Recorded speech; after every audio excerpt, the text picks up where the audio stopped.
বন্ধুগণ, আসসালামু আলাইকুম। দূরে কাছে দেশে অথবা সে বাইরে থেকে প্রিয় বন্ধুগণ, ঠিক এই মুহূর্তে যে যেখান থেকে বাস্তব জীবনের গল্প শোনার জন্য আমার সাথে জয়েন করেছেন আমি আপন। আর যে আপন জীবনের গল্পের 1347তম পর্বে আপনাকে প্রতিদিনের মতো স্বাগতম জানাচ্ছি। প্রিয় বন্ধুরা, আজ আমি আপনাকে শোনাবো সিলেটের ভাই মোহাম্মদ শাহজাহানের জীবনের চরম ভয়ঙ্কর রকম এক ভৌতিক বাস্তব জীবন কাহিনী। বন্ধুরা, আজকের গল্পের টাইটেল অন্ধকার ঘরে 900 পরীকে বন্দি করে রাখে রামু কবিরাজ। এই গল্পটা মূলত সিলেটের প্রত্যন্ত এলাকার এক কবিরাজের ভয়ঙ্কর বাস্তব জীবনের গল্প, যে গল্প শুনলে আপনি স্পষ্টভাবে বুঝতে পারবেন জিনপরীদের বাসস্থান এবং ভালো খারাপ জিনপরী।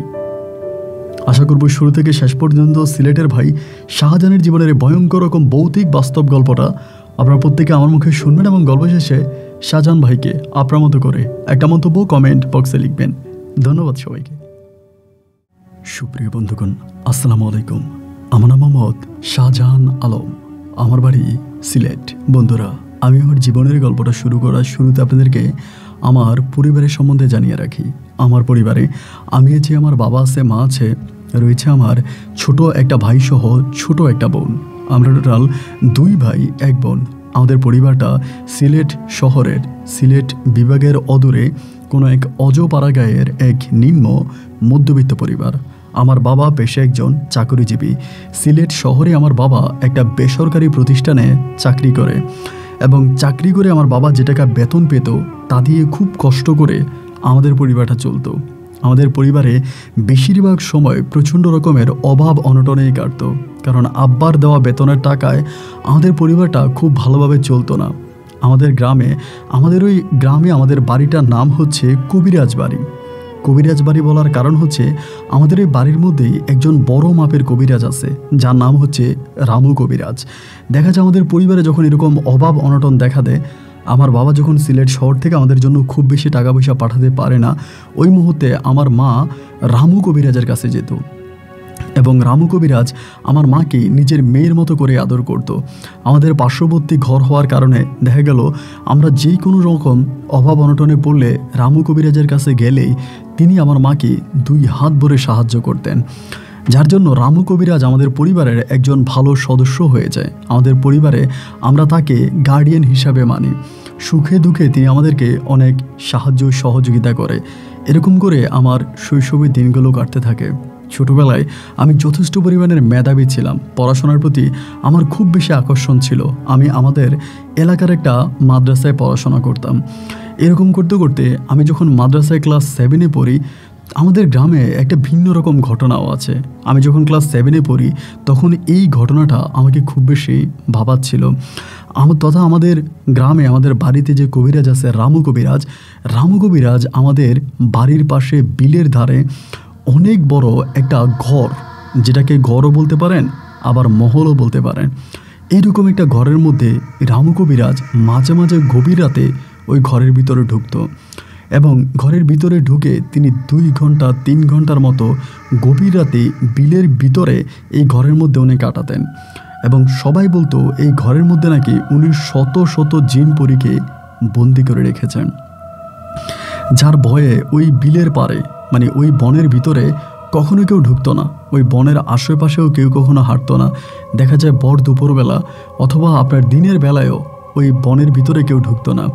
সবাই বলতো ওই বনের ভিতরে যে ঘর আছে ওই ঘরের ভিতরে রামু কবিরাজ অসংখ্য পরীদেরকে জিনদেরকে বন্দি করে রেখেছে।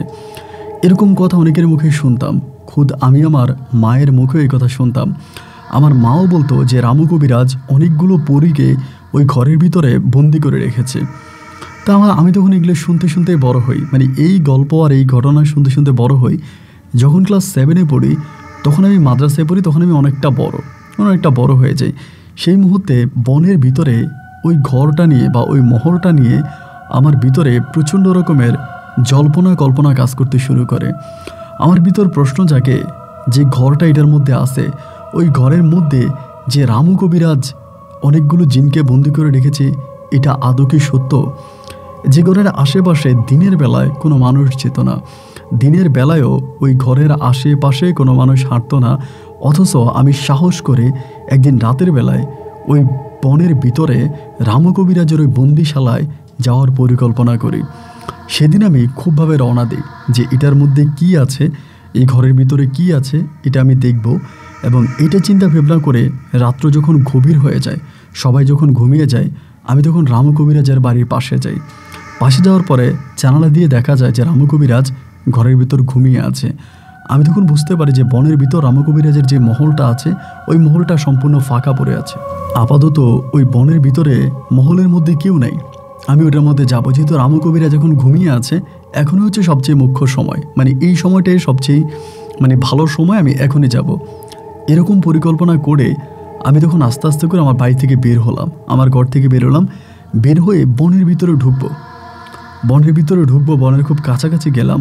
ওই সময়টাতে আমি দেখতে পেলাম যে আমার সামনে অনেকগুলো কালো বর্ণের কুকুর আমার চারপাশে কঠিনভাবে ঘুরতে শুরু করেছে। আমাকে কোনোভাবেই সুযোগ দিচ্ছে না যে বনের ভিতরে ঢোকার জন্য। এবং কুকুরগুলোর আকৃতি এতটাই ভয়ানক ছিল, এতটাই ভয়ঙ্কর ছিল যে কেউ এই কুকুরের দিকে তাকালেই ভয় পেয়ে যাবে। আমিও খানিকটা ভয় পাই এবং ভয় পাওয়ার পরে একটা পর্যায়ে হঠাৎ করে শব্দ পেলাম যে রামু কবিরাজ বনের পাশে আসতেছে। যখন রামু কবিরাজ আসার শব্দ পাইলাম, আমি তখনই দৌড়িয়ে একটা পাশে গিয়ে লুকিয়ে গেলাম। রামু কবিরাজের হাতে একটা লাঠি ছিল, উনি যখনই ওই জায়গাটার মধ্যে ঢুকতো, ওই ঘরের ভিতরে যাইতো, এই লাঠিটা হাতে নিয়ে উনি যাইতো।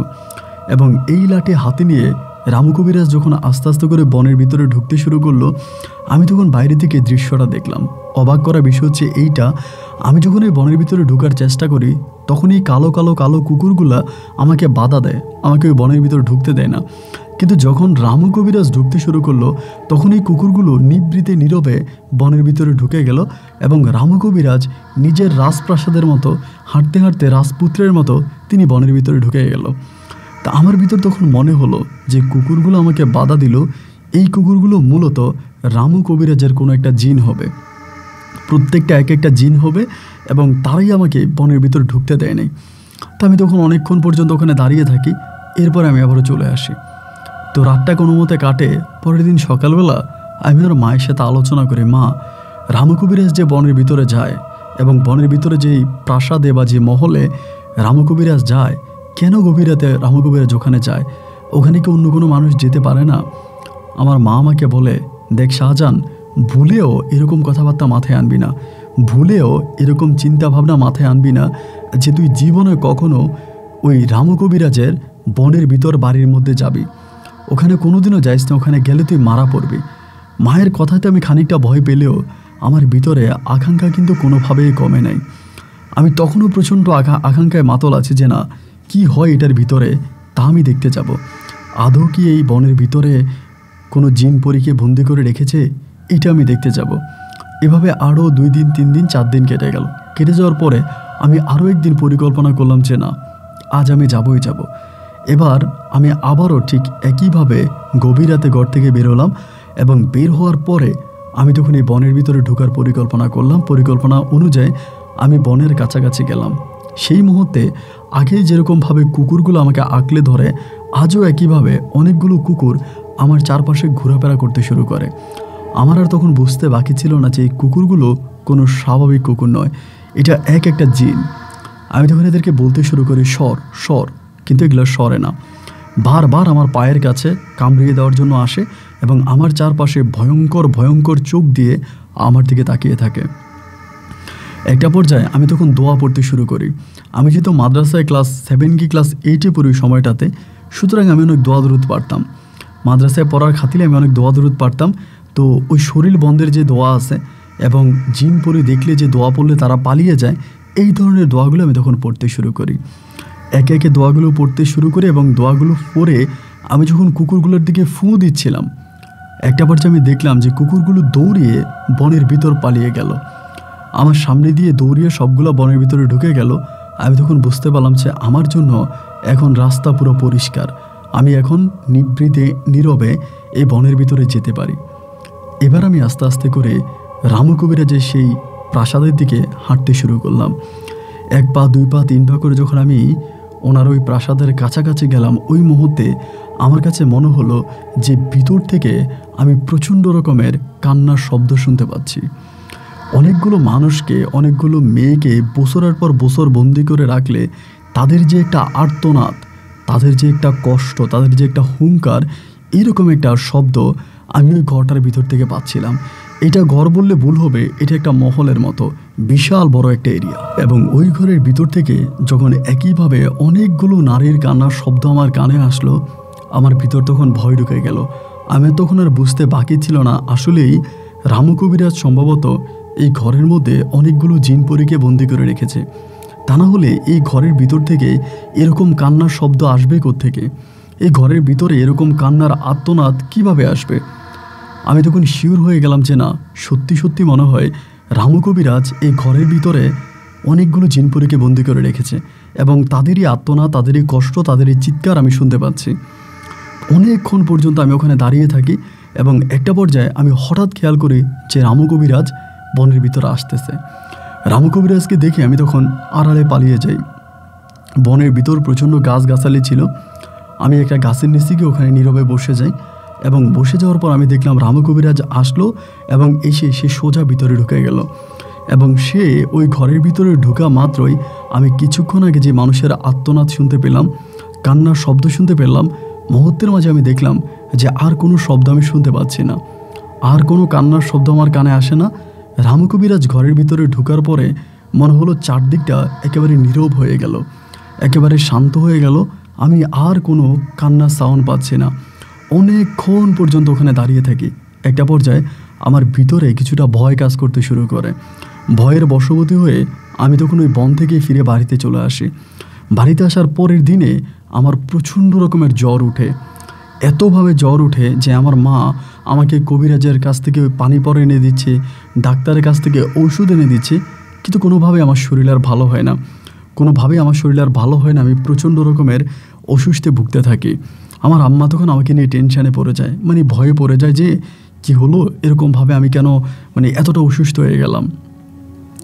মা তখন চিন্তার মধ্যে পড়ে গেল যে কি করা যায়, এরকমভাবে আমি অসুস্থ হয়ে গেলাম, এখন কি করা যায়। আম্মা খুব টেনশানে পড়ে গেল এবং একটা পর্যায়ে আম্মা তখন এই রামু কবিরাজকে বিষয়টা জানাইলো যে এমন এমন ঘটনা, আজকে 2-3 দিন ধরে আমাদের শাহজাহানের জ্বর এবং জ্বরের কারণে শাহজাহান শোয়া থেকে উঠতে পারে না, ওর প্রচণ্ড রকমের জ্বর।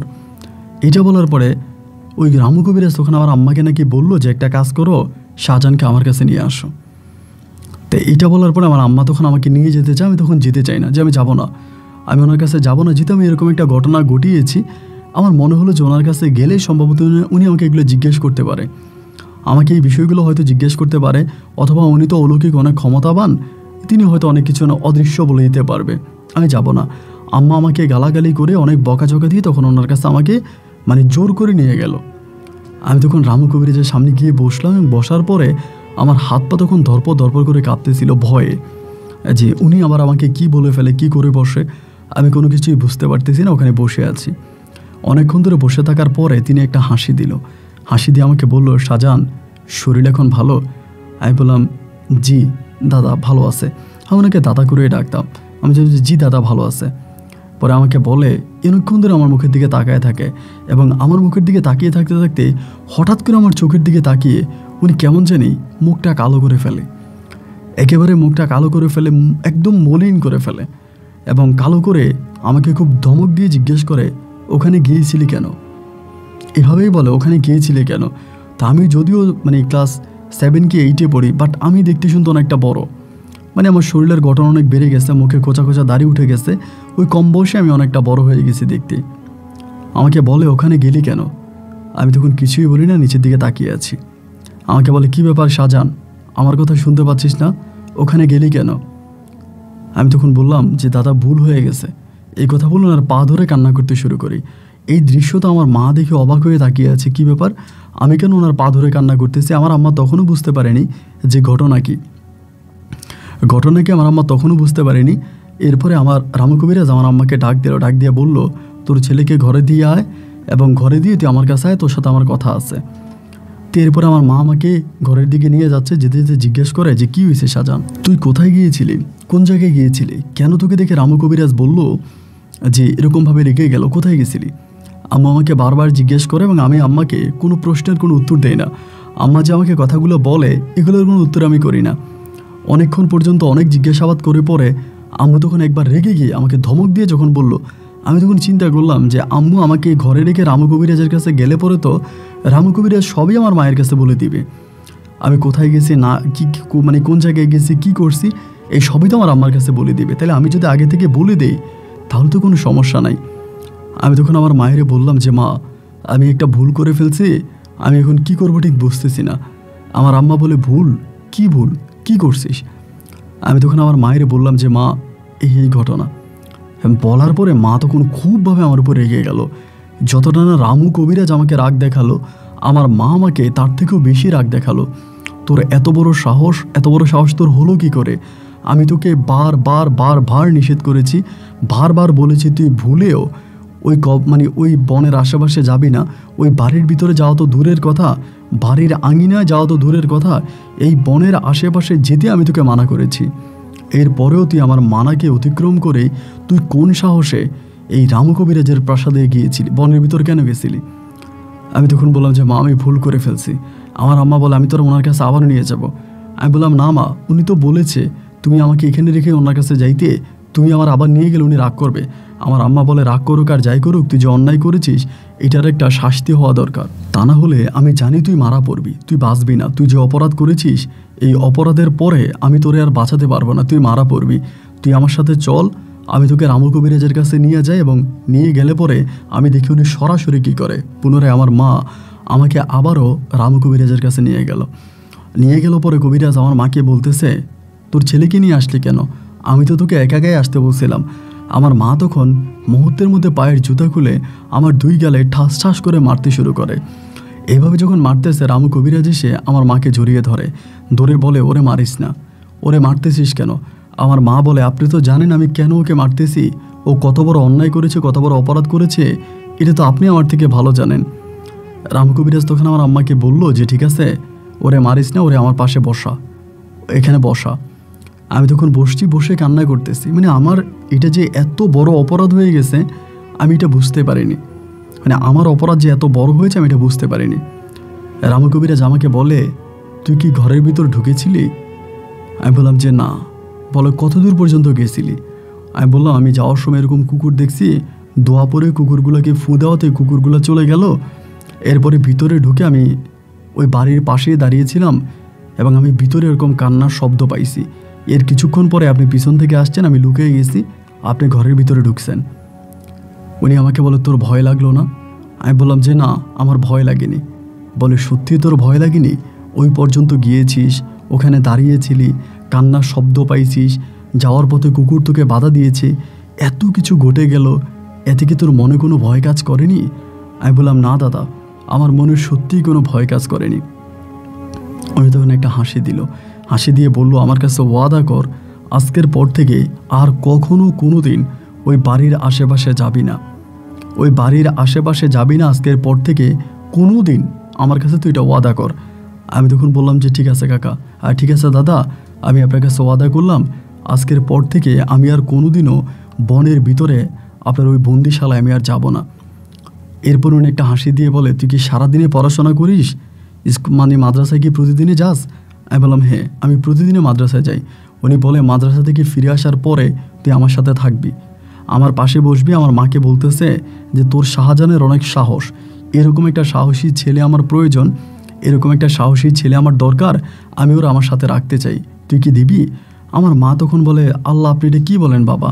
আপনি যদি আমার ছেলেকে আপনার সাথে রাখতে চান, এটা তো আমার জন্য নিতান্ত একটা সৌভাগ্যের বিষয়, এর থেকেও বড় ভাগ্য তো আমার আর কিছু হতে পারে না। আমার ছেলে আপনার সাথে থাকলে তো ভালোই থাকবে, আমিও চাই আমার ছেলে আপনার সাথে থাকুক, এতে আমি অনেক খুশি। এবং ওই রামু কবিরাজ তখন আমার মাকে বলল, ঠিক আছে, কালকে থেকে তোর ছেলে মাদ্রাসা থেকে আসলে পরে আমার এখানে আসবে, আমার সাথে থাকবে। এরপরে শুরু হলো আমার নতুন একটা কাজ। আমি প্রতিদিন মাদ্রাসা থেকে আসতাম এবং মাদ্রাসা থেকে আসলে আমি রামু কবিরাজের সাথে বসে থাকতাম। উনি আমাকে ছোটোখাটো বিভিন্ন মন্ত্রসন্ত্র শিখাইতো, বা অনেক সময় দেখা যায় জিনে ধরা রুগীরা বেশি ওনার কাছে আসতো, যারা জিনে ধরে ভূতে ধরে এরকম করে রুগীরা আসতো, এবং আসলে পরে আমি তখন এখানে নিয়ে আসতাম, মানে ওনার কাছে নিয়ে আসতাম। তো ওনার কাছে আনলে পরে উনি ধরতো বা উনি চিকিৎসা করতো, আমার একটু সাহস ছিল যার জন্য আমি ওনার সাথে বসে থাকতে পারতাম। এরকম করতে করতে প্রায় 2 বছরের মতো আমি রামু কবিরাজের সাথে থাকি। এবং 2 বছর পরে, মানে 2-2.5 বছর পরে আমার তখন আর পড়াশোনা ভালো লাগে না। আমি তখন দাখিল পরীক্ষা দিব। ওই সময়তে আমার পড়াশোনা ভালো লাগে না। আমি সম্পূর্ণ নিজের ইচ্ছায় ওই মুহূর্তে পড়াশোনা বন্ধ করে দিই, মানে আমি আর মাদ্রাসায় যাই না। রামু কবিরাজ তখন আমাকে বারবার বলে, এটা তুই ভুল করতেছিস, এটা তুই ভুল করতেছিস, তুই যে মাদ্রাসায় যাস না, মাদ্রাসায় যে যাস না এটা তোর অপরাধ হইতেছে, এটা তোর ভুল হইতেছে, তুই মাদ্রাসায় যা, মাদ্রাসায় না গেলে তোর আরও ক্ষতি হবে, আরও বড় ধরনের ক্ষতি হবে, তুই মাদ্রাসায় যা। কিন্তু আমি আর মাদ্রাসায় যাই না, কারণ আমার মাদ্রাসায় যেতে আর ভালো লাগে না, আমার এই পড়াশোনা এসব আর কোনো কিছুই ভালো লাগে না, যার জন্য আমি আর মাদ্রাসায় যাই না। মাদ্রাসায় যাওয়া আমি পরিপূর্ণভাবে বন্ধ করে দিই। এবং মাদ্রাসায় যাওয়া বন্ধ করে দেওয়ার পরে রামু কবিরাজ তখন মোটামুটি আমার সাথে আসে, মানে ভালোভাবেই আসে। তাই এরকম করতে করতে করতে করতে আমি তখন টাগরা জওয়ান হয়ে যাই। আমার বয়স তখন 18 থেকে 19 বৎসরের কাছাকাছি। ওই মুহূর্তে আমি একদিন রামু কবিরাজরে খুব ভালো করে জিজ্ঞেস করি যে, দাদা আপনি আমার উপর রাগ করবেন না, আমি আপনাকে একটা প্রশ্ন করব, আপনি আমার এই প্রশ্ন উত্তরটা দিয়েন। আপনি আমাকে ওয়াদা করছেন বনের ভিতরে আপনার ওই ঘরের মধ্যে আমি যাতে কখনোই না যাই, ওখানে যাওয়া তো দূরের কথা, ওখানে যাওয়ার কোনো চিন্তা ভাবনাও আমি মাথায় রাখি নাই। কিন্তু দাদা ওই ঘরের ভিতরে কি আছে আপনি কি আমাকে একটু বলতে পারেন? কেন ওই ঘরের পাশে থাকার পরে আমি এরকম নারীদের আর্তনাদ শুনতে পেলাম, নারীদের কষ্টের শব্দ আমি শুনতে পেলাম, এই ঘরের ভিতরে কি আছে আপনি কি আমাকে একটু বলবেন? উনি তখন আমাকে বলে, দেখ শাহজাহান, সব কথা তো আসলে ওভাবে বলা যায় না, আর সব কথা এভাবে বলা ঠিকও না। আমি যতটুকু তোকে বলি তুই অতটুকু বোঝার চেষ্টা কর, এবং বুঝলে পরে এটা তোর অনেক কাজে আসবে। মূলত এই ঘরের ভিতরে আমি অনেকগুলো পরীকে বন্দি করে রেখেছি, যাদের আনুমানিক হিসাব প্রায় 900-র মতো হবে। 900 পরীকে আমি এই ঘরের ভিতর বন্দি করে রেখেছি। আমি বললাম, এটা আপনি কি বলেন? 900 পরীকে আপনি এরকম একটা ছোট্ট ঘরের ভিতর আটকে রাখছেন? উনি বলে, হ্যাঁ। আর এই পরীগুলো সবই খারাপ, এই পরীগুলো সবগুলোই খারাপ পরী, যারা মানুষের প্রচণ্ড রকমের ক্ষতি করে, মানুষকে বিরক্ত করে, এবং বিভিন্ন ধরনের কবিরাজের কাছে গিয়ে কবিরাজকে ভুলভাল বুঝিয়ে বিভিন্ন মানুষকে কালো জাদু করে মেরে ফেলে। এক কথায় বলতে গেলে পরীগুলো এক একটা শয়তান। এদেরকে জিন বলা চলে না, এদেরকে শয়তান বলা চলে। আর এই শয়তান পরীগুলোকে আমি এই ঘরের ভিতরে বন্দি করে রেখেছি মানুষের কল্যাণের জন্য, মানুষের উপকারের জন্য। তা আমি বললাম, তাহলে এরা কান্না করলো কেন? আমি কান্নার শব্দ কেন শুনতে পেলাম? তখন ওই কবিরাজ আমাকে বলে, এরা কান্না করার বড় কারণ হচ্ছে এরা তোর কাছে সাহায্য চেয়েছিল। ওরা তো সরাসরি কোনো মানুষের কাছে সাহায্য চাইতে পারে না, আমি তোদেরকে বন্দি করে রেখেছি, এই জন্য তারা তাদের কাছাকাছি গেলে মানুষকে কান্নার শব্দ শোনায়, এবং ওই কান্নার শব্দ শুনে যেন মানুষ তাদেরকে সাহায্য করার জন্য যায়, এবং মানুষ তাদেরকে ওখান থেকে মুক্ত করার চেষ্টা করে। এই জন্য এখানে বসে কান্না করে, বা কান্নার শব্দ তোদেরকে শোনায়। আমি তখন শুনে অবাক হয়ে গেলাম, ওনার মুখের দিকে তাকিয়েছিলাম যে কি বলে এগুলা। আমি তখন বললাম যে, দাদা সত্যি অবাক লাগে, এতগুলো পরীকে আপনি ওই ঘরের ভিতর আটকিয়ে রেখেছেন, আপনি তো সত্যি অনেক শক্তিশালী মানুষ, এরকমটা আমি মনে করতাম। যাই হোক, এরপরে আমি আর এই বিষয় নিয়ে কোনো কথা বলি না, এই বিষয়টা আমি ওখানে ধামাচাপা দিয়ে দিই। এইভাবে ওনার সাথে থাকতেছি এমন করতে করতে আমার নিজের মাঝে একটা লালসা জাগে। লালসা বলতে আমি আপনাকে খুলেই বলি, আমার ভিতরে মনে হয় এই যে রামু কবিরাজ যে ওই পরীগুলার কাছে যায় রাতের বেলায়, উনি সম্ভবত এই পরীগুলার সাথে কোনো শারীরিক সম্পর্ক করে। তো এটা তো আমি ওনাকে সরাসরি বলতে পারি না, এবং এটা আমার দাদা, এবং এক কথায় দাদা আবার আরেক কথায় ওস্তাদ, তো ওনাকে তো আমি এইসব বলতে পারি না। বাট আমার কাছে কেন জানি মনে হয় যে গভীর রাতে উনি যে বনের ভিতরে ঘরের ভিতরে যায়, উনি সম্ভবত এই পরীগুলোর সাথে শারীরিক সম্পর্ক করে। তো আমি তো ছোটোবেলা থেকেই অনেক পরীর গল্প শুনেছি, বা ওনার কাছে আমি যতদিন ধরে আছি ততদিন অনেক পরীদের সন্ধানও দেখেছি, বা আমার কাছে তখন মনে হলো, মানে একটা লালসা জাগলো যে আমি একটা পরীর সাথে শারীরিক সম্পর্ক করব, বা একটা পরীকে আমি বিয়ে করব। এইরকম একটা ইচ্ছা তখন আমার নিজের মাঝে জাগলো। এবং ইচ্ছাটা তখন জাগার পরে আমি ভাবতেছি যে এটা আমি রামু কবিরাজরে কেমনি বলি। রামু কবিরাজরে এই কথা বললে তো উনি আমাকে এখান থেকে বের করে দিবে, উনি আমাকে আর ওনার সাথেও রাখবে না, আমার সাথে ওনাকে আর কাজও করতে দিবে না, আমাকে উনি টোটালি এই জায়গা থেকে বের করে দিবে। তো এটা তো আর আমি ওনাকে বলতে পারবো না। অন্য কোনো পথ আছে কিনা, অন্য কোনোভাবে আমি পরীকে বসে আনতে পারি কিনা, এটা আমি চেষ্টা করব। এরকম করে আমি ওনার সাথে থাকতেছি। এর কিছুদিন পরে উনি হঠাৎ করে আমার মায়ের মাধ্যমে আমাকে একটা প্রস্তাব পাঠায়। প্রস্তাব হচ্ছে, ওনার একটা ভাগ্নি আছে যাদের বাড়ি এখান থেকে অনেক দূরে। ওনার ওই ভাগ্নিটা একটু কালো, মানে অনেকটাই কালো, দেখতে শুনতে খুব একটা সুন্দর না, নাম হচ্ছে নার্গিস। তো উনি তখন আমার মাকে বলল যে আমি তোর ছেলের অনেক পছন্দ করি এবং আমি চলে যাওয়ার পরে কবিরাজের যে একটা বিষয় আছে, তন্ত্র মন্ত্র যে একটা বিষয় আছে, এটা সম্পূর্ণভাবে আমি শাহজাহানকেই শিখিয়ে দিতে চাই এবং শাহজাহান আমার মৃত্যুর পরে আমার নাম রাখবে, মানুষের উপকার করবে, খারাপ জিন পরীর হাত থেকে সাধারণ মানুষদের রক্ষা করবে। আর এর বিনিময়ে আমি তোর কাছে ছোট্ট একটা জিনিস চাই, আমার ভাগ্নি নার্গিসকে আমি শাহজাহানকে বিয়ে করাতে চাই। এটা বলার পরে আমার মা তখন রাজি হলো, মা এক কথায় রাজি হয়ে গেল এবং হওয়ার পরে মা আমারে জিজ্ঞেস করলো যে তোর কবিরাজ মানে রামু কবিরাজ তো এটা বলতেছে, এখন তুই কি বলিস? আমি তখন আমার মায়ের বললাম যে মা, আমার তো কোনো কিছু বলার নাই, তুমি যেটা ভালো মনে করো, তোমার কাছে যেটা ভালো মনে হয় তুমি সেটাই করো। আমার মা বলে, এই মেয়েকে তুই দেখেছিলি কখনো? আমি বললাম যে না, আমি কখনো দেখি নাই। আর আমার মা তখন আমাকে বলে যে মেয়েটা কিন্তু অনেক কালো, ওর চেহারা কিন্তু খুব একটা সুন্দর না। তো তবে রামু কবিরাজের ভাগ্নি মানে বিশাল বিষয়। আমি তখন বললাম যে আচ্ছা ঠিক আছে, মেয়ে যদি দেখতে শুনতে ভালো না হয়, মেয়ে যদি কালো হয়, মেয়ের চেহারা যদি কুৎসিত হয়, এতেও আমার কোনো সমস্যা নাই। যদি রামু কবিরাজ আমাকে আশ্রয় দেয় বা রামু কবিরাজ যদি আমাকে গ্রহণ করে, রামু কবিরাজের ভাগ্নি যদি হয়ে থাকে, তাহলে আমার কালো হলেও সমস্যা নাই। আমার আম্মা তখন বললো তাহলে ঠিক আছে তো? আমি বললাম হ্যাঁ মা ঠিক আছে।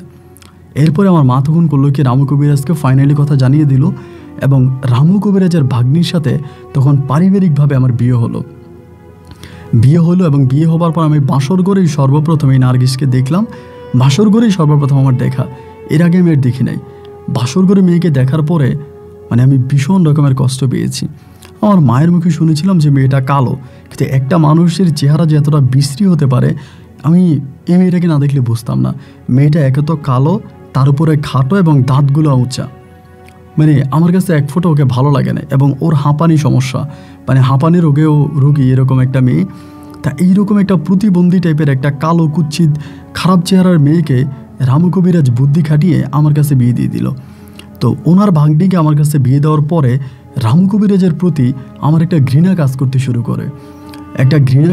শুরু করে যে রামু কবিরাজ ইচ্ছা করে তার ভাগ্নিকে আমার কাছে বিয়ে দিয়েছে এবং তার ওই ভাগ্নিটাকে আমার কাছে বিয়ে দেওয়ার জন্যই উনি আমার সাথে এতটা ভালো সম্পর্ক বিল্ড আপ করেছে, এতটা ভালো সম্পর্ক আমার সাথে তৈরি করেছে। তার কারণ হচ্ছে ওনার ভাগ্নিকে আমার কাছে বিয়ে দিবে।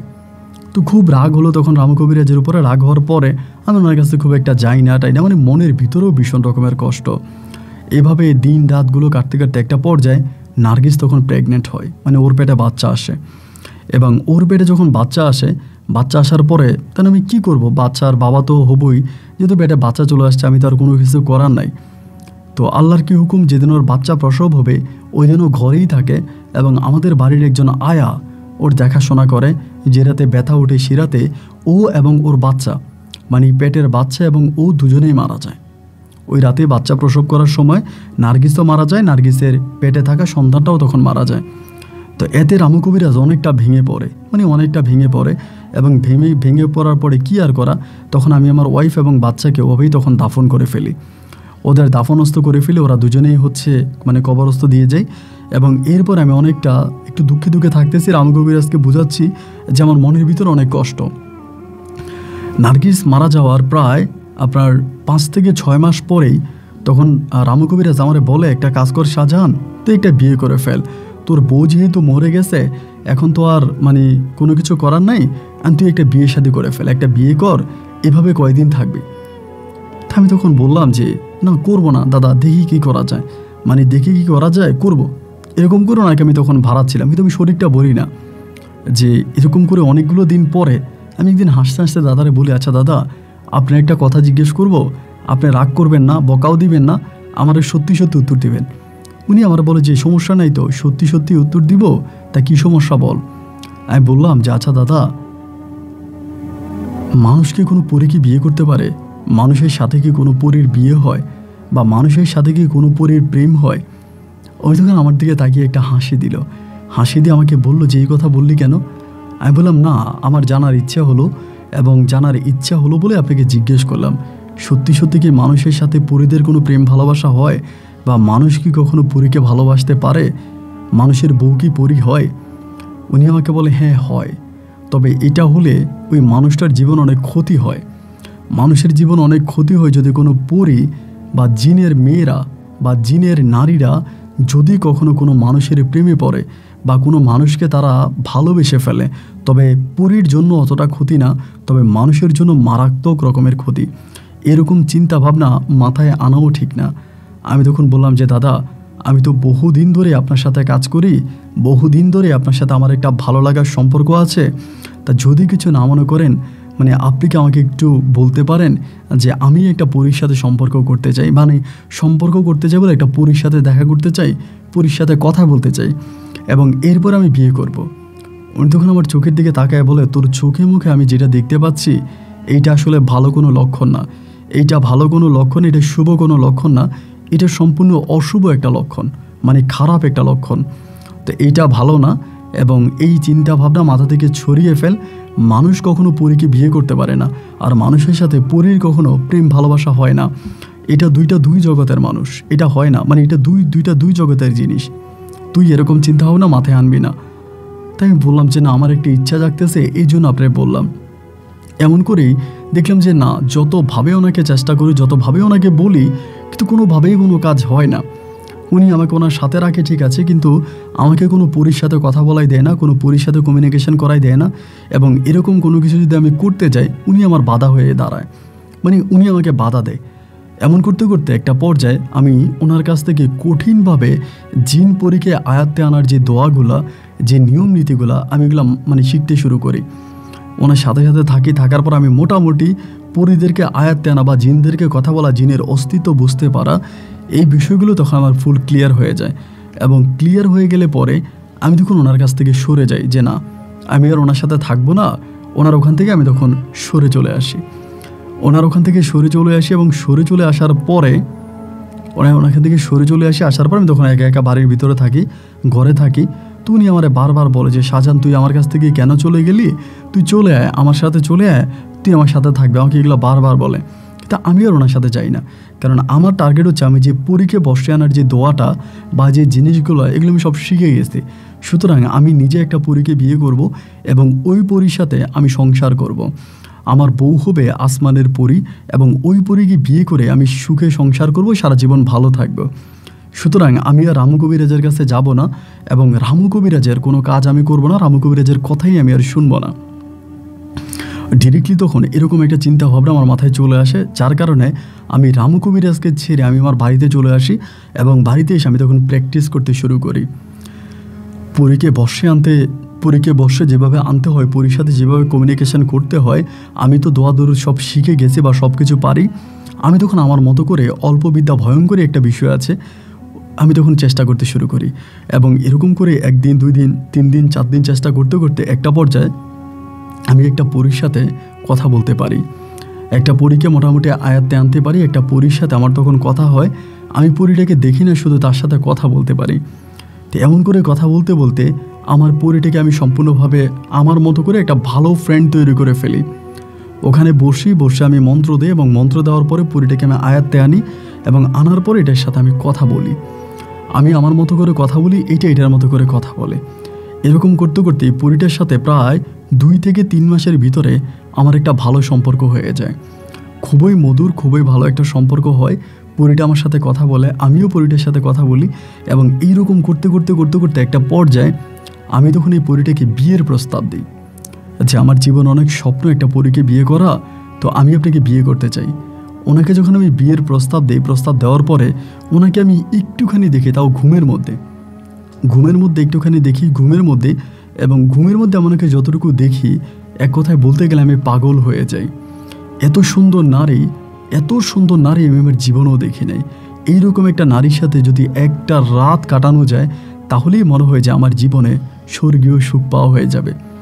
আমি তখন এই পরীটার সাথে কথা বলি, এবং তাকে বিয়ের চেষ্টা করি। এরকম অনেকগুলো দিন কেটে যায়, কিন্তু আমার সামনে আসে না, সরাসরি আমার সামনে আসে না, শুধুমাত্র দূর থেকে আমার সাথে কথা বলে, দূরে থেকে কথা বলে, কাছে আসে না, আর সরাসরি আমাকে দেখাও দেয় না।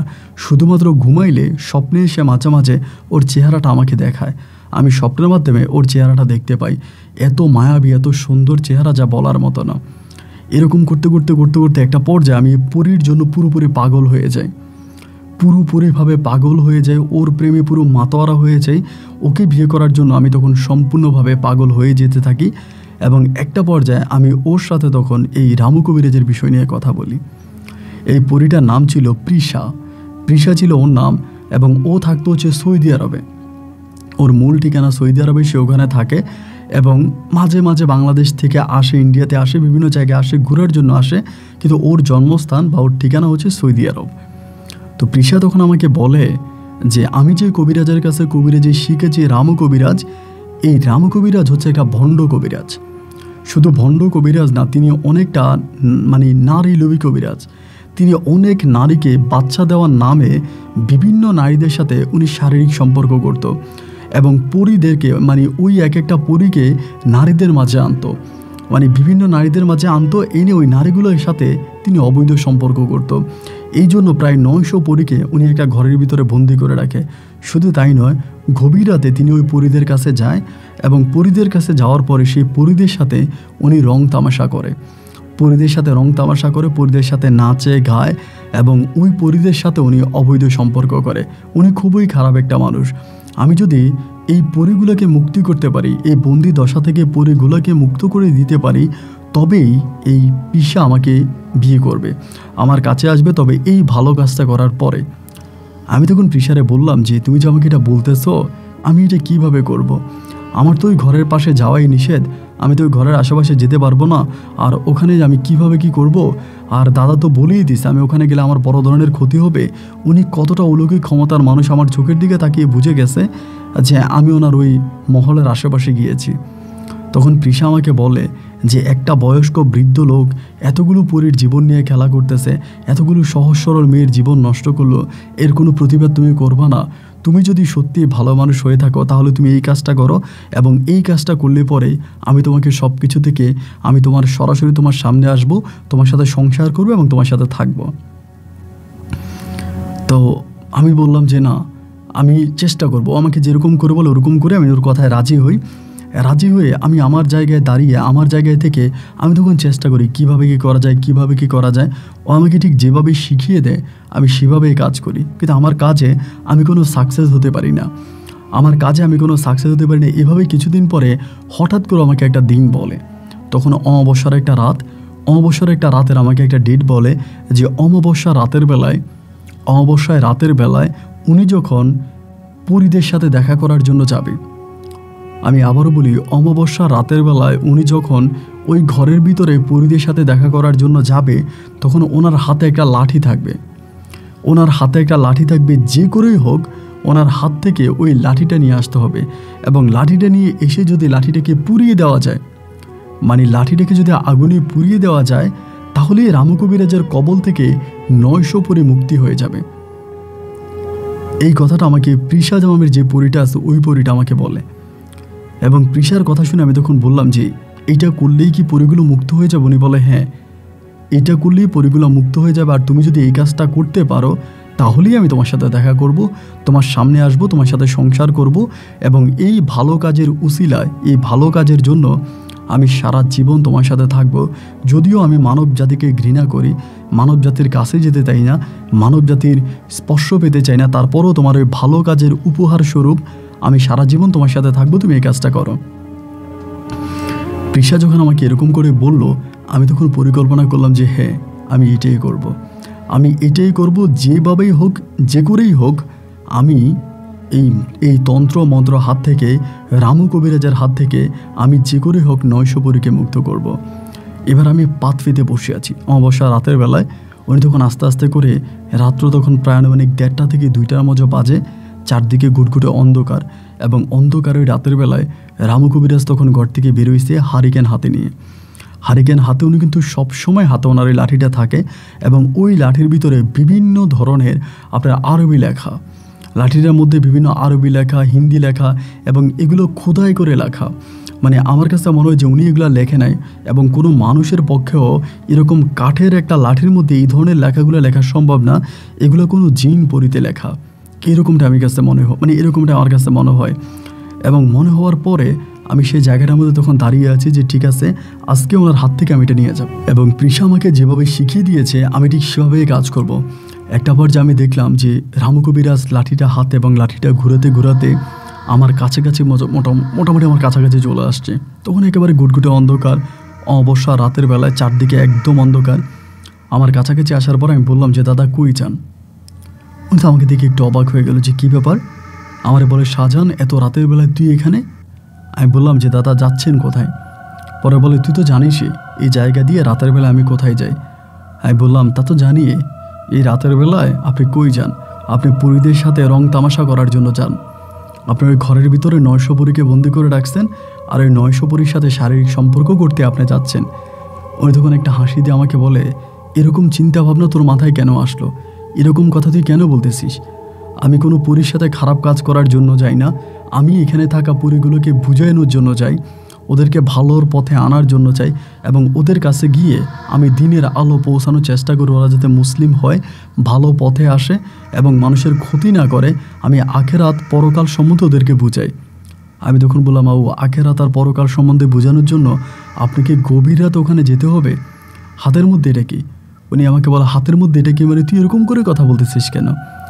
এই কথার একটা পর্যায়ে আমি তখন হঠাৎ করে ওনার হাত থেকে লাঠিটা টান দিয়ে নিয়ে নিই। লাঠিটা টান দিয়ে নিয়ে নেওয়ার পরে উনি আমাকে বলল যে খবরদার শাহজাহান, এরকম কোনো ভুল করিস না, আমার লাঠিটা আমার কাছে দিয়ে দে, এটা কোনো সাধারণ লাঠি নয়। আমি বললাম দাদা লাঠি আপনার কাছে আমি দিব না, লাঠি আপনার কাছে আমি দিব না, কারণ এই লাঠিকে কেন্দ্র করে আপনি এরকম খারাপ কাজগুলোই বুড়ো বয়সে করে যাচ্ছেন।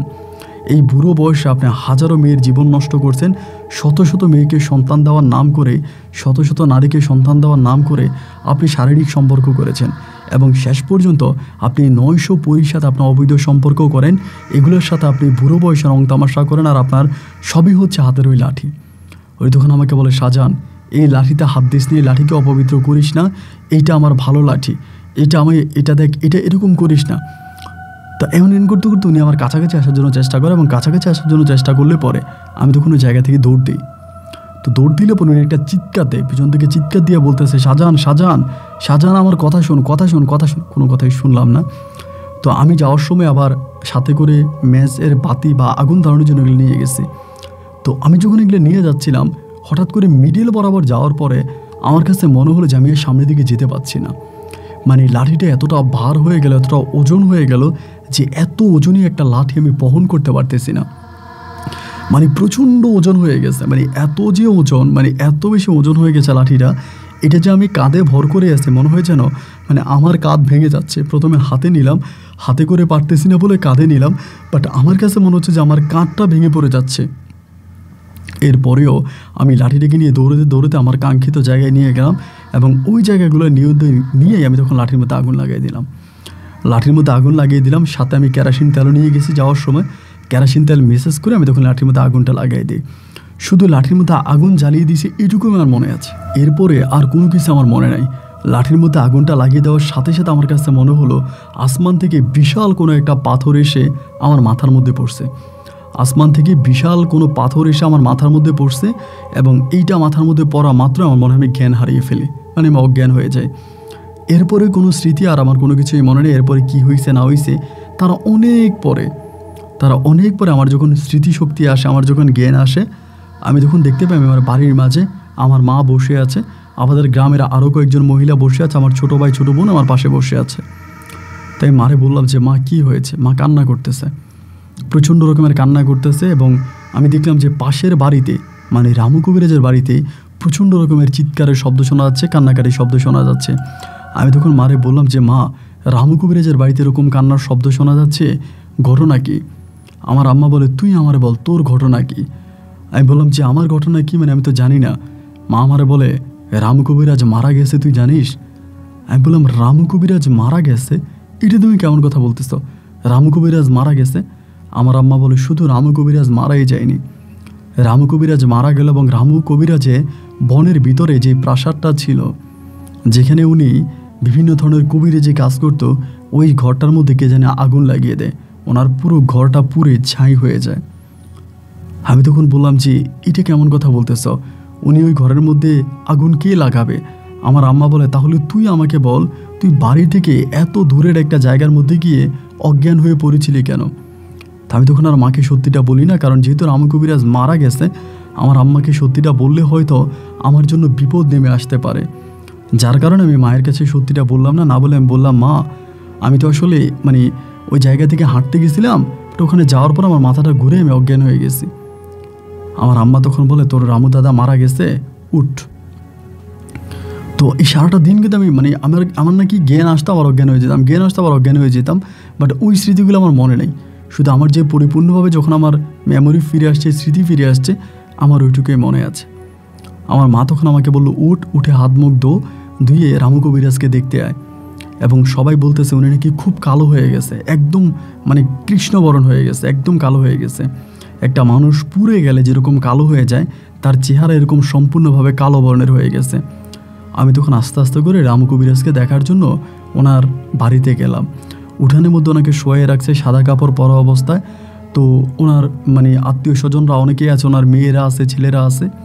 সবাই তখন ওনার মুখ আমাকে দেখালো এবং ওনার মুখটা এতটা ভয়ঙ্কর হয়ে গেছে যে কোনো মানুষ যদি ওনার মুখের দিকে তাকায় সিরিয়াসলি ভয় পেয়ে যাবে। মানে ওনার মুখের দিকে তাকালে ভয় পেয়ে যাবে, এমন ভয়ঙ্কর রকমের চেহারা ওনার হয়ে গেছে। আমি একটা নজর তাকায় মনে হয় যেন আমার ভিতরে আর আমি নেই, মানে প্রচণ্ড রকমের ভয় ঢুকে গেছে, মানে অনেক ভয় পেয়ে গেছি। যাই হোক, এবং এই দৃশ্যটা দেখার পরেই মানে এই জিনিসটা যখন দেখলাম, এরপরে ওই দিনে মাগরিবের কিছুক্ষণ পরেই তখন রামু কবিরাজকে কবর দেওয়া হবে। তো রামু কবিরাজের যেদিন কবর দেওয়া হয়, ওনাকে যেদিন কবরস্থ করা হয়, ওই দিন রাতের বেলায় আমাদের গ্রামের কোনো মানুষ ঘুমোতে পারে নাই। সারাটা রাত আমাদের পুরো গ্রামটা লোহার মতো ভার হয়েছিল। শুধু লোহার মতো ভারই নয়, মানে মনে হলো যেন পুরোটা মানে আমাদের পুরো বাড়িতে, পুরো গ্রামে আমরা অদৃশ্য একটা হাসির শব্দ পাইলাম। মানে মনে হয় শত শত নারীরা একসাথে হাসি দিলে যেরকম একটা বিকৃত শব্দ শোনা যায়, এইরকম একটা হাসির শব্দ সারাটা রাত আমরা শুনলাম। পুরো রাতের বেলায় কেউ ঘর থেকে ভয়ে বের হই নাই, কেউ ঘর থেকে ভুলেও বের হই নাই। প্রত্যেকে ঘরের ভিতরে কোনোভাবেই জীবন লুকিয়েছিলাম, কেউই ঘরের দরজা খুলি নেই, ঘরের বাইরে যাই নাই। রাত পেরিয়ে সকাল হয়ে গেল এবং সকাল হয়ে যাওয়ার পরে আমাদের মসজিদের ইমাম সাহেব তখন দোয়া দরুদ পড়তে শুরু করলো। আমি কিন্তু ওই পরীটার সাথে কথা বলার জন্য, মানে প্রিশা নামের যে পরী আছে ওইটার সাথে কথা বলার জন্য কিন্তু আমার আসরে বসতে হয়। আসনে বসে দোয়া দরুদ পড়লেই পরীটা আসে, আমি ওনার সাথে কথা বলতে পারি। অন্যথায় আমি যে বাইরে ঘুরতেছি, হাঁটতেছি, ফিরতেছি, তখন কিন্তু ওনার সাথে কথা হয় না। যখন আমি আসনে বসি, দোয়া পড়ি, মন্ত্র পড়ি, ঠিক তখনই ওনার সাথে আমার কথা হয়। তো এই যে রামু কবিরাজ মরে গেল, রামু কবিরাজের মৃত্যুর পরে আমি আর কোনোভাবেই এই পরীটার সাথে আর দেখা করি না, মানে এই পরীটার সাথে আর কথা বলি না, মানে সম্পূর্ণভাবে এই পরীটার সাথে দেখা করা, কথা বলা আমি ছেড়ে দিছি। এবং রামু কবিরাজের বনের ভিতরে যে বাড়িটা ছিল, এই বাড়িটাও সম্পূর্ণ পুড়ে ছাই হয়ে গেছে। এবং আমি মানসিকভাবে অনেকটা ভেঙে পড়ছি, ঠিকমতো খাওয়া দাওয়া করি না, ঘুমাই না, এবং তন্ত্র মন্ত্রর যে জিনিসগুলো ছিল এগুলো সব আমি বন্ধ করে দিছি। আমি আর কোনো পরীর সাথে কথা বলি না, আর কোনো পরীকে আমি আয়াত জানি না, কারণ আমি যে অপরাধ করেছি এর থেকেও বড় পাপী আমার কারণে আর কিছু হতে পারে না। যাই হোক, এরকম করে 1 দিন 2 দিন 3 দিন করে কাটতেছে, আমি ঘরের মধ্যে বসে থাকি। আমার পরিবার তখন সিদ্ধান্ত নিল যে তারা আমাকে বিয়ে করাই দিবে। আমার মা বলে, এভাবে থাকতে থাকতে তুই একটা সময় পাগল হয়ে যাবি, মানসিকভাবে তুই আরও খারাপের দিকে চলে যাবি, তুই একটা বিয়ে কর। তো আমি মারে বললাম যে মা, আমার বিয়ে করার কোনো ইচ্ছা না, আমি এই মুহূর্তে বিয়ে করতে চাই না। এরপরে আমার মা তখন আসমা নামের একটা মেয়ের আমাকে বিয়ে করায়। তো আমার বিয়ে করার কোনো রকমেরই ইচ্ছা ছিল না, কোনো পরিকল্পনাই ছিল না, আমি বিয়ে করব এটা আমার মাথায় ছিল না। এরপরও মা আমাকে জোর জবরদস্তি করে আমাকে বিয়েটা করিয়ে দেয়। পরে আমি দ্বিতীয়বারের মতো আসমা নামের একটা মেয়ের বিয়ে করি। তো বিয়ে করার পরে আমার এই বউটাও দেখতে খুব বেশি একটা সুন্দর ছিল না, মানে ভালো ছিল না আর কি। তো আসমারে বিয়ে করার পরে প্রায় 1 থেকে 1.5 বছরের মতো আমি আসমার সাথে সংসার করি। তো 1.5 বছরেও আসমার ঘরে কোনো সন্তানাদি হয় না, কোনো বাচ্চা কাচ্চা হয় না।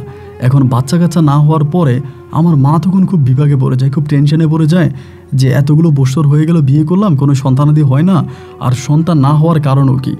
আমার মা তখন বিভিন্ন কবিরাজ এখানে ওইখানে বিভিন্ন জায়গায় নিয়ে যায়। আর দুঃখ করে আমার মা বলে, যদি রামু কবিরাজ থাকতো তাহলে আমার মা এত জায়গায় আমার বউকে নিয়ে যাওয়া লাগতো না। রামু কবিরাজ চাইলে আমার বউয়ের গর্ভে সহজেই সন্তান হয়ে যেত, যদি রামু কবিরাজ চাইতো। তো রামু কবিরাজ মরে গেল, যার জন্য আজকে আমার মা বিপাকে পড়ে এখানে ওইখানে বিভিন্ন লোকদের কাছে বা বিভিন্ন কবিরাজদের কাছে যাওয়া লাগতেছে। এরকম করে কয়েকদিন কাটার পর আমার একটা পর্যায়ে প্রায় 2 বছর সংসার জীবনের পরে আমার মাথায় হঠাৎ করে একটা আইডিয়া আসলো, আচ্ছা আমার সাথে তো একটা পরী ছিল, মানে প্রিশা নামের একটা পরী ছিল, আজকে বহু বছর ওর সাথে আমার কথা হয় না। ওর কারণেই তো আমি রামু কবিরাজের হাত থেকে লাঠি নিয়ে পড়াই দিই এবং সিরাতে আমার গ্রামে এরকম ঘটনা ঘটে, রামু কবিরাজ মারা যায়, তার ওই প্রাসাদটা পুড়ে ছাই হয়ে যায়, এত ধরনের ঘটনা ঘটে। আজকে 2 বছর তো আমি এই পরিটার সাথে কথা বলি না, দেখি না আমি এই পরিটার সাথে কথা বলে আমার বউ আসমার গর্ভে কোনো সন্তানের ব্যবস্থা করতে পারি কি না। এরপরে আমি তখন একদিন রাতের বেলায় নীরবে নীরবে আসর আবারও আগের মতো করে সাজাইলাম, আগের মতো করে আসর সাজাইলাম, সব কিছু ঠিকঠাক করলাম। করার পর আমি তখন এই মন্ত্র দিয়ে পরীটাকে ডাকতে শুরু করলাম। মুহূর্তের মধ্যে 2টা ডাক দেওয়ার পরে পরীটা আমার সামনে হাজির। আমার সামনে হাজির বলতে তার কণ্ঠটা আমার সামনে চলে আসলো। আমি তার কণ্ঠ শুনতে পাচ্ছি এবং শুনতে পারাতে তার কণ্ঠের মধ্যে ভীষণ রকমের অভিমানের ছোঁয়া। ও আমাকে বলে, এতগুলো বৎসর কেটে গেল, তুমি আমার সাথে কোনো যোগাযোগ করলে না, আমার সাথে কোনো কথা বললে না। আমি তখন বললাম যে আসলে রামু কবিরাজ মারা যাওয়ার পরে আমি খুব ভয় পেয়ে গেছি, রামু কবিরাজের মৃত্যুতে আমি খুবই কষ্ট পাইছি। আমি এই কারণে তোমাকে ডাকিনি বা তোমার সাথে কথা বলি নাই। আজকে বিশেষ একটা কারণে তোমাকে ডাকছিলাম, যদি পারো আমার এই উপকারটা করো। ও তখন আমাকে বলে, কি উপকার? আমি বললাম, আমি বিয়ে করছি আজকে প্রায় 2 বছরের মতো হয়ে গেছে। আমার বউয়ের নাম আসমা বেগম। আমার বউয়ের গর্ভে কোনো সন্তানাদি হয় না। আমি চাই আমার বউয়ের ঘরে কোনো সন্তান হোক এবং সন্তান হওয়ার জন্য আমার বউকে কি করতে হবে তুমিও আগে একটু বলে দাও। পরীটা তখন আমাকে বলতেছে যে শাহজাহান, তুমি না বলেছো তুমি আমাকে বিয়ে করবা, আমার সাথে সংসার করবা, তাহলে তোমার বউ আসমার ঘরে সন্তানের জন্য তুমি এরকম করে আকুতি করতেছো কেন আমার কাছে? তুমি আসমাকে ছেড়ে দাও, আমি তোমাকে বিয়ে করব। আমি তখন ওরে বললাম যে দেখো, আমার আর কোনো পরীকে বিয়ে করার শখ নাই, আমি আর কোনো পরীকে বিয়ে করতে চাই না এবং শুধু পরীকে বিয়ে করার জন্যই আমি রামু কবিরাজের মতো একটা মানুষকে মৃত্যুতে ঢেলে দিলাম এবং আমি আমার গ্রামের এত বড় ক্ষতি করলাম। তো প্রিয়েশা তখন আমাকে বলে যে দেখো, তুমি রামু কবিরাজকে মেরেছ, এটা তোমার জন্য অনেক ভালো হয়েছে, কারণ রামু কবিরাজ যথেষ্ট খারাপ মানের একজন কবিরাজ ছিলেন এবং তিনি অনেক খারাপই করতেন। আমি বললাম যে না, তুমি এটা ভুল বলতেছ, তিনি আর মৃত্যুর পরে কেউ ওনাকে খারাপ বলে নাই, উনি নিতান্ত একজন ভালো মানের মানুষ ছিল, তুমি আমাকে ভুল বলতেছ। পরে আমাকে বলে যে তুমি কি আসলেই বিয়ে করবা, তো মানে তুমি কি আসলেই সন্তান নিবা, আসমার সাথেই সংসার করবা? আমি বললাম হ্যাঁ, আমি সন্তান নিব, আসমার সাথেই সংসার করব। ও তখন আমাকে বলে যে আমি তো সবসময় তোমার সাথে স্বপ্নের মধ্যেই দেখা দিয়েছি, কখনোই তোমার সামনে আসি নাই, তুমি যদি আমাকে অনুমতি দাও আমি তোমার সামনে এসে দাঁড়াতে চাই। আমি তখন বললাম যে ঠিক আছে, যদি তুমি আমার সামনে আসো তাহলে আসো, কোনো সমস্যা নাই, কিন্তু আমার বিয়ে করার কোনো পরিকল্পনা নাই। এটা বলার পরেও তখন আমার সামনে এসে বসে। ভাই, আমি আপনাকে কি বলবো, আমি স্বপ্নে যাকে দেখেছিলাম বাস্তবে সেই স্বপ্নের চেয়েও আরও বেশি সুন্দর। একটা অন্যরকম জামা পরে আসে যে ওকে দেখলেই যে কোনো ছেলের মাথা ঠিক থাকবে না। আমিও তখন পাগলের মতো ওকে জড়াই ধরে ওই জায়গার মধ্যেই পাগলের মতো জড়াই দেওয়ার পরও আমাকে বলে যে আসমাকে ছেড়ে দেওয়ার জন্য, আসমাকে ছেড়ে আমি ওর সাথে যাতে সংসার করি। পরে আমি বললাম যে আসমাকে আমি কিভাবে ছাড়বো? ও আমাকে বলে, এমন করে ছাড়বা যাতে আসমা তোমার ঘরেই থাকবে কিন্তু আসমার ভিতরে আমি থাকবো। আমি বললাম আমি তোমার কথা বুঝি নাই। ও আমাকে বলে, আসমার ঘরে কোনো সন্তান হবে না, আসমার বড় ধরনের একটা রোগ আছে, তাই আসমার ঘরে কোনো সন্তান হবে না, আমি আসমার ভিতরে আসবো এবং প্রতি রাতে আসমার ভিতরে আমি এসে আমি তোমার সাথে সংসার করব, তুমি আমাকে বিয়ে করো বা আমার সাথে থাকো। তো আমি ওর এই কথা শুনে প্রচণ্ড রকমের খুশি হয়ে গেলাম যে এটা তুমি আমাকে কি বলতেছো, তাহলে তো ঠিক আছে, আমি তোমার প্রস্তাব মেনে নিলাম, মানে আমি এটা রাখবো। এবং এইটা বলার পর তখন বললাম, আমাকে কিছু নিয়ম নীতি শিখাই দিল, এগুলো আমি বলতে চাই না, যে আমার বউকে কিছু কাজ করতে হবে, আমার বউকে দিয়ে কিছু কাজ করাইতে হবে এবং এই কাজগুলো করানোর পরেই আসমার ভিতরে পৃষা সরাসরি ঢুকতে পারবে এবং সরাসরি ঢুকতে পারলে পরে আমি পৃষার সাথে শারীরিক সম্পর্ক সহজে করতে পারবো আসমার মাধ্যমে।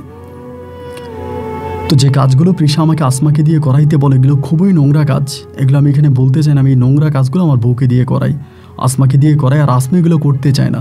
আসমা আমাকে বলে, এটা আমি কেন করব, মানে এর চেয়েও নোংরা কাজ তো দুনিয়াতে কিছু হতে পারে না, এটা আমি কেন করব? তা আমি বলি যে এটা যদি তুমি করো তাহলে তোমার গর্ভে সন্তান আসবে, তুমি সন্তানের মা হবো, আমি সন্তানের বাবা হব এবং তোমাকে এই কাজগুলো করতে হবে। আর যদি তুমি এই কাজগুলো না করো তাহলে তুমি কখনো মা হতে পারবা না আর আমিও কখনো বাবা হতে পারবো না। যদি তুমি আমাকে বাবা বানাতে চাও তাহলে এই কাজগুলো করো। ভাই, কাজগুলো এতটাই নোংরা যেটা এই প্ল্যাটফর্মে বলাটাও আমার মুখে আসবে না।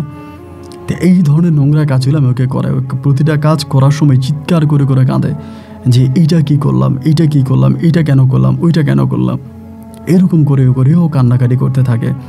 এবং এরপরে আমি ওকে দিয়ে কাজগুলো করানোর পরে এর প্রথম রাতের বেলায় যখন আসমার ভিতরে পৃষা প্রবেশ করে আমি এটি স্পষ্ট বুঝতে পারি পৃষার শ্যাটোটা ওর ভিতরে এসে ঢুকে যায় এবং ওর সাথে আমি শারীরিক সম্পর্ক করি এবং এত বেশি তৃপ্তি পাই, এত ভালো লাগে যেটা আমি আপনাকে বলে বোঝাতে পারবো না।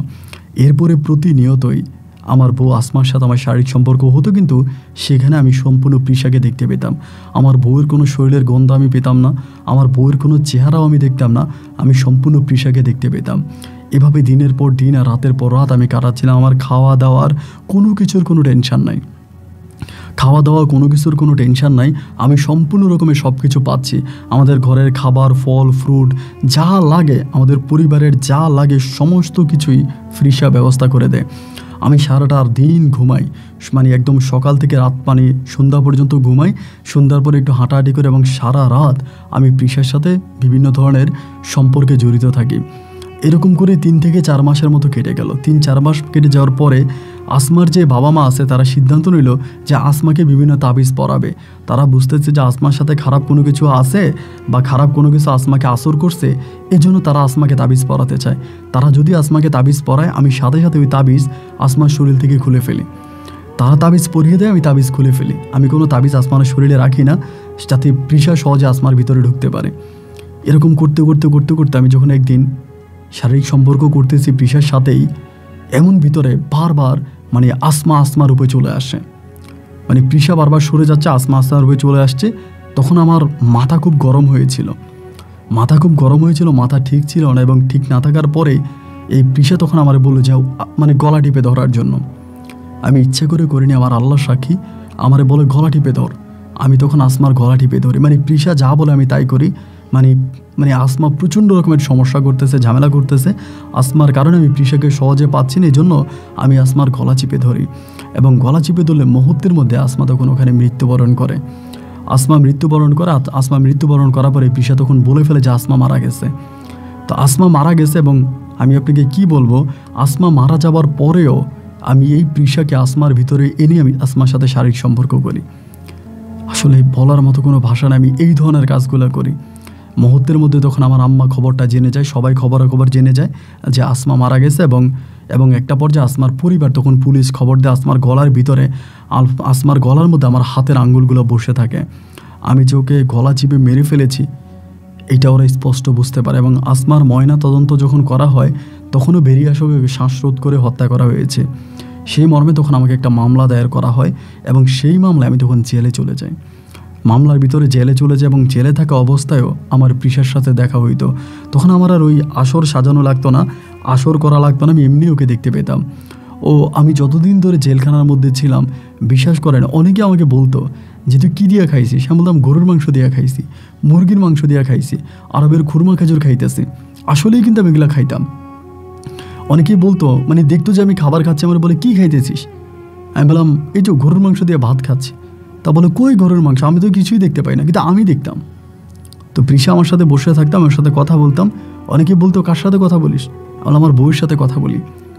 তো সবাই বুঝতে পারতো, মানে কয়েদি যারা আছে এরাও বুঝতো যে আমার সাথে কোনো না কোনো খারাপ কিছু আছে। তা আমাকে যেই রুমে রাখতো ওই রুমে কেউ আমার সাথে কথা বলতো না, কেউ আমার সাথে আমার রুমে কেউ আসতো, আমার সাথে কেউ কথা বলতো না। এরকম করতে যারা মানে জেলার যারা ছিল, আদালতের পাহারাদার, এরা অনেকেই বুঝতে পারে যে আমি মানসিকভাবে সমস্যার মধ্যে আছি। এবং এরপর আমার পরিবার আপিল করে যে আমি পাগল, আমি মানসিকভাবে সমস্যায় ছিলাম এবং আমি পাগল বলে আমার বউকে আমি হত্যা করছি। এটা বলার পরে তখন ওখান থেকে আমাকে বের করা হয়, মানে খুব সহজে। প্রায় 3 বছর মতো জেল খাটি। 3 বছর পর আমি পাগল এই আখ্যায়িত করে, মানে আমাকে পাগল বলে তখন জেলখান থেকে আমাকে বের করে দেয়। আমি তখন জেলখান থেকে বেরিয়ে আসি, এবং বেরিয়ে আসার পর অলওয়েজই পৃষার সাথে দেখা হইতো। এবং দেখা হইতে পৃষা আমার সাথে সরাসরি আমার সাথে শারীরিক সম্পর্ক করতে পারতো না, কোনো মানুষের শরীর লাগতো। এবং কোনো মানুষের যখন শরীর লাগতো, এমন কিছু মানুষের শরীরে আমি ব্যবহার করতাম আমার ঘরে, যেটা আমি বলতে চাই না। এদের শরীরগুলো ব্যবহার করে আমি পৃষার সাথে শারীরিক সম্পর্ক করতাম। এবং আমার পরিবারে আমার রক্তের একটা মানুষের শরীরে যখন আমি পৃষাকে ঢুকাই এবং সেখানে যখন আমি সম্পর্ক করি, তখন আমাদের পাড়ারই আরেকজন লোক দেখে ফেলে। সেই দেখে দিনের বেলায় আমি এটা করে, ও দেখার পরে ও তখন সবাইকে বলে দেয়, এবং সবাই আমাকে তখন এই জায়গায় ধরে আমাকে প্রচণ্ড রকমের মারে। মেরে মাথা কামিয়ে আমাকে তখন বাড়ি থেকে বের করে দেয়, মানে গ্রাম থেকে বের করে দেয়। বের করে দেওয়ার পর আমার পিসার সাথে দেখা হইতো, কথা হইতো, আমাকে খাওয়াইতো, আমি খাইতাম, ঘুরতাম ফিরতাম, এই গ্রামের আশেপাশে ঘুরে বেড়াতাম। এভাবে আমার জীবন থেকে প্রায় 7 থেকে 8 বৎসরের মতো কেটে যায়। এবং 7-8 বছর কাটার পরে আমি আস্তে আস্তে করে কিছুটা ভালোর দিকে আসতে শুরু করি। তো মোটামুটি যখন আমি ভালো হয়ে যাই তখন আমি বুঝতে পারি যে আমার ছোটো বোন আর আমার ছোটো ভাই মিলে আমাকে বিভিন্ন ধরনের কবিরাজের কাছে নিয়ে আমাকে নাকি চিটগংয়ের কোনো এক কবিরাজের কাছে নিয়ে যায়, এবং সেই হিন্দু কবিরাজ ছিলেন, ওই হিন্দু তান্ত্রিকের কাছে নিয়ে যাওয়ার পরে আমি কিছুটা ভালো হই এবং আমার জীবন থেকে সম্পূর্ণভাবে প্রেসার চলে যায়। আমার শরীরের মাংস কেটে আমার শরীরের মাংসের ভিতরে ওই কবিরাজ নাকি তাবিজ ঢুকিয়ে দেয় এবং সেটা সেলাই করে দেয়, যাতে কোনোভাবে অন্য কোনো কিছু আমার শরীর থেকে তাবিজটা খুলে ফেলতে না পারে। এরপর আমি মোটামুটি ভালো, এবং ভালো হওয়ার পরে আমার ভাই বোনের মুখে আমি শুনতে পাই আমি নাকি সম্পূর্ণ বিনা কাপড়ে প্রায় 5 বছরের মতো রাস্তায় ঘুরেছি। আমার শরীরে কোনো কাপড় ছিল না, আমি সম্পূর্ণ পাগল ছিলাম, কোনো কাপড় আমি পরি নাই। আর আমার বোন বা আমার পরিবারে যাদের সাথে আমি খারাপ কাজ করেছি প্রেসার মাধ্যমে, এরাও আমাকে সবাই ক্ষমা করে দেয়। তারা বুঝতে পারে আমি মানসিকভাবে পাগল ছিলাম। এখন আমার বয়স হয়েছে প্রায় মৃত্যুর পথযাত্রী, আমি আর বিয়ে শাদী করি নাই, এবং এই বয়সে এসেও আমার ছোট ভাই বোনের ঘাড়ের উপরেই পড়ে আছি। তারা আমাকে খাওয়া দাওয়া করায়, তাদের মাঝে আছে। আমার আব্বা আম্মা মারা গেছে, আমার আব্বা আম্মার মরা দেহ আমি দেখতে পাই নাই। ওই সময়তে আমি পুরোপুরিভাবে পাগল ছিলাম। এখন আমি ভালো আছি।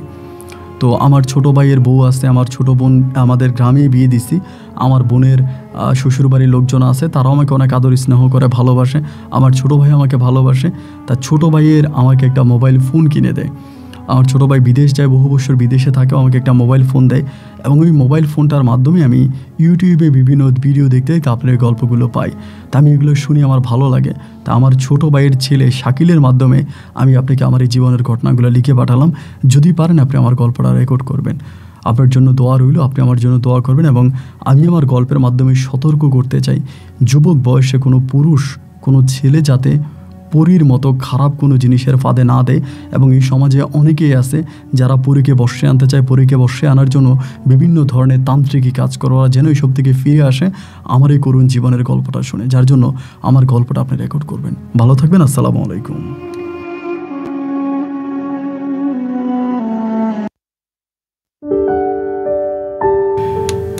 প্রিয় বন্ধুরা, সবাইকে অনেক বেশি ধন্যবাদ এই পর্যন্ত আমার সাথে থেকে সিলেটের ভাই শাহজাহানের জীবনের এই ভয়ঙ্কর রকম ভৌতিক বাস্তব গল্পটা শোনার জন্য। শাহজাহান ভাইয়ের লাস্টের কথাগুলো সত্যিই বাস্তব ছিল, যে আমাদের এই সমাজে, মানে আমি ওনার এই কথাটাকে এই কারণেই বিশ্বাস করলাম যে আমাকে অনেকেই মেল করে। আমি তো ভৌতিক গল্প খুব বেশি একটা রেকর্ড করি না, বা যাই করি এরই মাঝে আমাকে অনেকে ইমেল করে যে আপন ভাই আমি একটা পরীর সন্তান চাই, আমি একটা পরীকে বিয়ে করতে চাই। এরকমও অফার করে যে আমি আপনাকে 20 লক্ষ টাকা দিব যদি আপনি একটা পরীর সাথে আমাকে কথা বলাই দিতে পারেন, বা একটা পরীকে আমার করে দিতে পারেন। আমি যদি একটা পরীর সাথে, একটা পরীকে আমি আমার বান্ধবী বানাতে পারি, আমি আপনাকে 20 লক্ষ টাকা দিব, আপনি আমাকে এমন একটা তান্ত্রিকের সন্ধান দেন। দেখেন ভাই, এই জিন পরী এরা কখনোই মানুষের উপকারে আসে না, খুব কম, হয়তো 100-এর ভিতরে 1টা কি 2টা মানুষের উপকার করে, আর বেশিরভাগ ক্ষেত্রে এরা মানুষের ক্ষতি করে। আজকে যাদেরকে আপনি বড় বড় তান্ত্রিক দেখেন, বড় বড় কবিরাজ দেখেন, এদের শেষ জীবন খুবই কষ্টের কাটে। যেই জিনেরা ওদেরকে লক্ষ লক্ষ টাকা দিয়ে বড়লোক বানিয়ে দেয়, একটা সময় জিনেরাই তাদেরকে হত্যা করে। সাপুরিয়ার মৃত্যু হয় সাপের কামড়ে, এটা যেমনি সত্য, ঠিক তেমনি যারা কবিরাজি করে ওদেরও মৃত্যু হয় ওই জিন দ্বারায়। যার জন্য আমি আপনাদেরকে অনুরোধ করব, যারা যুবক বয়সে ছেলে ফেলে আছেন তারা অনেকেই বিভিন্ন বই পড়েন। আমার দৃষ্টিতে আমি এরকম অনেক গল্প, অনেক বই পড়ে, মানে জিন বর্ষে আনা, পরীকে বর্ষে আনার অনেক ধরনের মানে বই পাওয়া যায় সমাজে। বইগুলো পড়ে এবং সেগুলো অনুযায়ী কাজ করে, প্র্যাকটিস করে পরীকে বর্ষে আনার জন্য। এদেরকে বলবে এই পথ থেকে সরে আসেন। এবং আপনি জীবনে কখনো পরী দেখেছেন, এটা আপনার জন্য সৌভাগ্য নয়, এটা আপনার জন্য চরম লেভেলে দুর্ভাগ্য আমি মনে করি। গল্প কেমন লাগলে, এই গল্পের বিষয় নিয়ে ব্যক্তিগত কোনো মতামত থাকলে কমেন্ট বক্সে লিখবেন। আজ এখানেই বিদায়, ইনশাল্লাহ দেখা হবে অন্য দিন অন্য কারো বাস্তব জীবনের গল্প নিয়ে। আল্লাহ হাফেজ অ্যান্ড আসসালামু আলাইকুম।